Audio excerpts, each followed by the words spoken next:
यही ग़ज़वा बद्र जब हजरत अब्बास रज़ी अल्लाह तआला अन्हु आप कैद होकर आ गए, क्योंकि आप जानते हैं कि 70 काफिर मारे गए थे, 70 को शहीद अपना जो ना कैदी बना लिया गया था। अब जब उनमें कैदी में हजरत अब्बास जो अभी ईमान नहीं लाए थे, काफिरों की तरफ से आए थे, अल्लाह अकबर, वो पकड़े गए। जब पकड़े गए, मुख्तसर ये है कि आका करीम अलैहिस्सलातु वस्सलाम ने सहाबा से मशवरा किया कि इन कैदियों के साथ क्या किया जाए।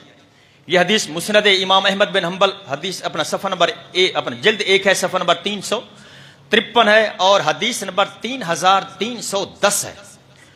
और जिस किताब का मैंने हवाला दिया है, यह मुअस्सस कुर्तबिया मिस्र से यह किताब छपी हुई है। अल्लाह अकबर। अब सुने जरा, अब इसके बाद मेरे हुजूर ने फरमाया कि फिदिया दें, छोड़ दिया जाए। हजरत अबू बकर सिद्दीक की यही राय थी और इसी राय को मेरे हुजूर ने पसंद किया कि चलें फिदिया लेकिन इनको छोड़ देते हैं। कुछ ने फिदिया दिया, छूट गए। जब हजरत अब्बास की बारी, जो अभी इस्लाम नहीं लाए थे, कहा चाचा फिदिया दो, तुम्हें छोड़ दिया जाए। कहा नहीं है मेरे पास कुछ भी नहीं है। सुने जरा, ईमान ताजा होगा। रमजान के जुमा में आकर मेरे हुजूर की शान सुनने वालों, अब क्या हुआ?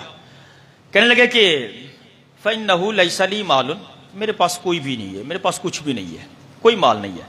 अल्लाह अकबर। जब ये कहा ना, आका करीम अलैहिस्सलातु वस्सलाम ने फिर अपने इल्म का एक पर्दा हटाया, एक पर्दा हटाया। अल्लाह अकबर।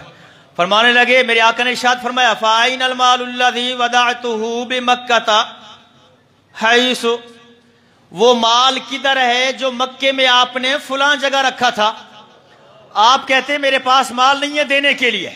आप मेरी चच्ची उम्मे फजल के साथ मिलके रात के अंधेरे में फला मकान की फुला नक्कर में जो आपने जमीन में माल छुपाया था, चाचा वो माल किधर है? आप कहते हैं देने के लिए कुछ नहीं मेरे पास, फिदिया नहीं है मेरे पास, वो माल जो छुपा के आए थे वो किधर है?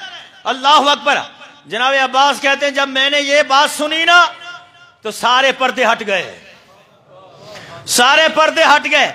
मैंने कहा जो मदीने में बैठकर मक्के के अंधेरे में जो कुछ मैं रात को कर रहा था, वो मदीने में बैठ के देख रहे हैं। जो यहां बैठ के वहां की खबरें सच्ची देते हैं, वो नीचे बैठ के अर्श की खबर भी सच्ची देते हैं।